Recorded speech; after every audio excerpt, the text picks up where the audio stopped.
Well, if you want to understand today's culture wars, look back to the 1980s. That's when pop culture became the site of religious strife. And Paul has written a book about this. We're back with him, and hopefully we have all the technical things worked out. The Last Supper is the name of the book. Paul, good morning. Glad to be with you. And, connectivity issues isn't something we had in the 80s, right? Yeah, sure. Please. Thank you for your patience. I remember in the 80s, it was the Sinead O'Connor ripping up the picture of the Pope on SNL. The Like a Prayer video, Madonna, those things blew up, would be viral in today's world. What was going on religiously at that time that kind of led to these kinds of things? So in the 80s, the conventional view was that America was a Christian country and religion was in decline. But something different was happening. You actually had the country's becoming religiously more diverse, and different religions and no religion all were contending in public space. And that we first saw that in the 80s, and we're still seeing it today. I didn't think about this having all of these Catholic themes with a lot of songs by different artists. Explain, I mean, we're familiar with Leonard Cohen and the song Alleluia, which was one of his most famous, but talk about some of the artists who had Catholic themes in their music. So you're showing Madonna's Like a Prayer video. Madonna in the 80s identified as a Catholic, and in both Papa Don't Preach and Like a Prayer, she used Catholic imagery and appealed to a Catholic public. She wound up getting opposed by the Pope, but the Catholicism she'd grown up with infused her work in that period. Were they trying to get, they trying to change religion? Were they sending a message of rejection, or what was their message? So in Madonna's case, and several others, the church had difficulty discussing sexual matters in that period. And so the artist went where the religious leaders couldn't go. And what the Like a Prayer video now looks relatively tame by today's standards. Yeah. But at that time, it was going into an area where church leaders were uncomfortable going. Yeah. Talk about some of the art that was affected. Andy Warhol, among others.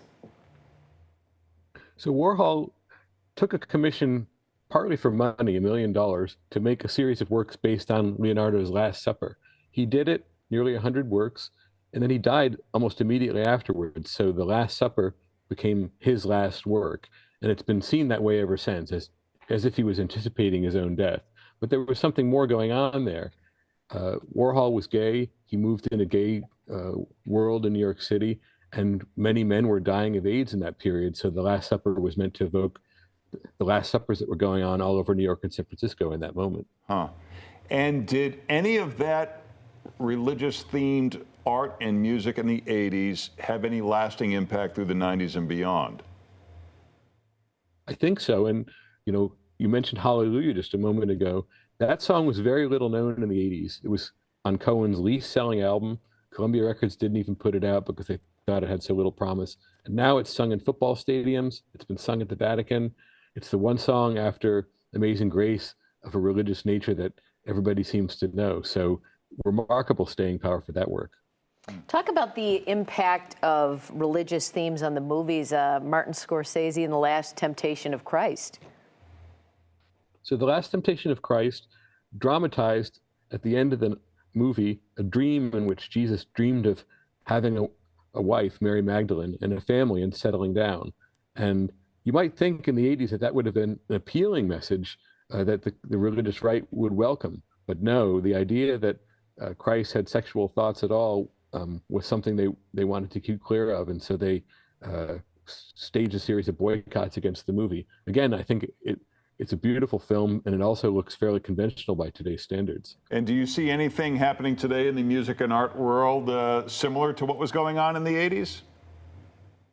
Definitely. The movie of the summer for many people is Sinners. It's a commercial success. It's a critical success. It blends biblical imagery and imagery of baptism and religion with imagery from horror and vampire movies. And so it's crypto-religious. There's a kind of secret religious dimension that it's hard to figure out that's very much in line with the work that I depict in my book. Well, the book is The Last Supper, Art, Faith, Sex, and Controversy in the 1980s. You can follow Paul on X. Thanks for being with us. Thanks, Paul. Thank you.